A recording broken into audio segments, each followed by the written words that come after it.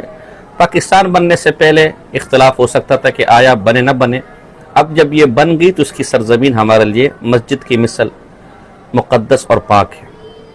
سمجھ نہیں آتی کہ اس جہل نمونے، اس ٹیڑھی بکری پھکڑ باز کی عقل پتہ نہیں کہاں چلی جاتی ہے۔ ایک طرف یہ کہتا ہے کہ یہ مذہبی معاملہ نہیں تھا، سیاسی مسئلہ تھا، عقیدہ اسلام شریعت کے ساتھ اس کا تعلق نہیں تھا۔ مثال کون سی پیش کرتے ہیں؟ مسجد والی۔ بندہ اس جہل نمونے پھکڑ باز کوڈو ٹیڑھی بکری سے پوچھے کہ کیا یہ مسجد کی تعمیر سیاسی معاملہ ہے؟ میں نے اشارہ کر دیا ہے، تبصرہ اور بھی کر سکتا ہوں۔ مثال دیتے ہیں مسجد کی، پاکستان کے حوالہ سے، تقسیم کے حوالہ سے، کہتے یہ ہیں کہ یہ دینی شرعی مسئلہ نہیں تھا، اسلام کے ساتھ اس کا کوئی تعلق ہی نہیں ہے، یہ سیاسی معاملہ ہے۔ کیا کوڈو صاحب سیاست دین سے ہٹ کے ہے؟ میں نے اشارہ کر دیا ہے، میں اس پر مزید گفتگو نہیں کر رہا۔ میں تھوڑی سی یہاں پر وضاحت کر دیتا ہوں جو اس نے بات کی ہے کہ دونوں طرف علماء تھے، دیوبندی بھی، اور پھر اس نے سنیوں کے حوالہ جات پیش کیے، دھوکہ دیا، خالت مبحث سے کام لیا۔